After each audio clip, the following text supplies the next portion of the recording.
Okay. Even remand రిపోర్ట్‌లో గూడా 7 సార్లు నెగ్లిజెన్స్ అనే రాశారు తప్ప, ఈయన ఏదో ప్లాన్ జేసుకోనో, లేకపోతే తెలిసి గూడా తనెళ్తే మనుషులు చనిపోతారని తెలిసి గూడా వెళ్ళడము అట్లాంటిదేమీ చేయలేదు. కాబట్టి మోస్ట్‌లీ ఇతని మీద ఒకవేళ ఉంటే నెగ్లిజెన్స్ సెక్షన్ ఉంటది. నెగ్లిజెన్స్ సెక్షన్ కింద బెయిలొస్తది. అది మాక్సిమం 5 ఏళ్ల కంటే ఎక్కువ శిక్ష పడదు.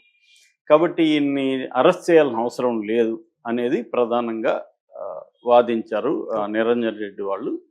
జడ్జి గారు జువాడి శ్రీదేవి గారు కూడా కన్విన్స్ అయ్యారు ఆ వాదనకి. అందుకని అప్పుడే జడ్జి గారు ఏందంటే 2 విషయాలు అక్కడ ప్రధానంగా జరిగాయి. ఒకటి ఆహ్, ఫస్ట్ టైము ఇప్పటివరకు ఏందంటే పోలీసులు మేమసలు పర్మిషనే ఇవ్వలేదు. వీళ్ళు పర్మిషన్ ఇయకుండానే వాళ్ళొచ్చారు. ఇదంతా జరిగింది అనేది చెప్పారు. కానీ థియేటర్ యాజమాన్యం క్లియర్‌గా పర్మిషన్ ఇచ్చారు అని చెప్పడానికి ఆధారాల్ని కోర్టుకి సబ్మిట్ చేసింది. ఆ హ్మ్. ఆధారాలేందంటే డిసెంబర్ 2వ తేదీ వీళ్ళు థియేటర్ యాజమాన్యం చిక్కడపల్లి ఏసీపీకి లెటర్ రాశారు.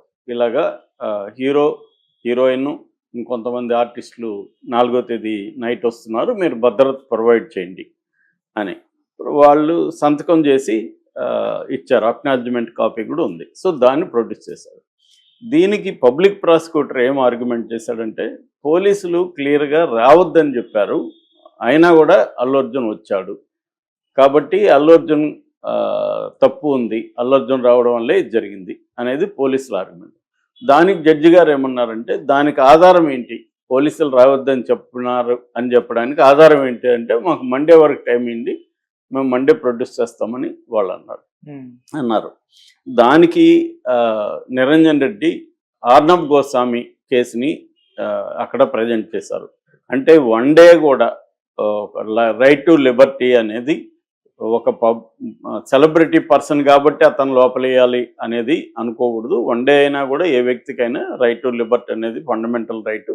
అది వన్ డేకైనా 2 డేస్కైనా దేనికైనా వర్తిస్తుంది. కానీ మండే వరకు ఏం కాదు కదా అన్నట్టుగా వాళ్ళు ఆర్గ్యూ చేస్తున్నారు. కరెక్ట్ కాదనేది ఆయన అంటే, దానికి కన్విన్స్ అయ్యి జడ్జి గారు ఇంటీరియం బెయిల్ 4 వారాలు ఇంటీరియం బెయిల్ ఇచ్చారు.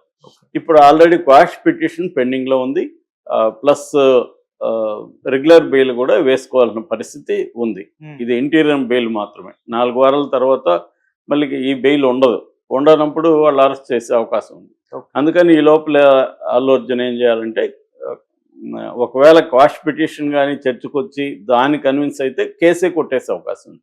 ఎందుకంటే సుప్రీంకోర్టు షారుఖ్ ఖాన్ కేసులో అలాగే కొట్టేసింది. షారుఖ్ ఖాన్ వడోదర రైల్వే స్టేషన్లో గుజరాత్లో 2017లో ఆయన వెళ్తూ కొంతమంది తన అభిమానులకి టీషర్ట్లు అవి ఇసిరేస్తుంటే వాళ్ళు పట్టుకోవడానికి వచ్చి ఆ గుంపులో తొక్కిసలాట జరిగి చనిపోతే ఆయన మీద కేసు పెట్టినప్పుడు ఆయనది నెగ్లిజెన్స్ కూడా కాదు, గుంపును కంట్రోల్ చేయాల్సిన బాధ్యత సెలబ్రిటీలది కాదు, గుంపులను కంట్రోల్ చేయాల్సిన బాధ్యత పోలీసులదే. ఆయన వస్తున్నాడని తెలిసినప్పుడు పోలీసులు కంట్రోల్ చేసి ఉండాలి అనేది షారుఖ్ ఖాన్ విడిచిపెట్టింది.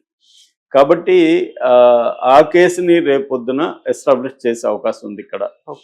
ఆ రకంగా తీసుకున్నప్పుడు ఆయనన్న టీషర్ట్లు విసిరేయడం అవన్నీ చేశాడు. ఈయనేమి లేదు. ఈయన తన సినిమాని తన అభిమానులతో కలిసి చూడాలని వచ్చాడు, చూసి వెళ్ళిపోయాడు. కాబట్టి అల్లు అర్జున్ ఇంకా ఆ మాత్రం నెగ్లిజెన్స్ కూడా లేదు. కాబట్టి అల్లు అర్జున్కి అసలు ఈ కేసుకి సంబంధం లేదు.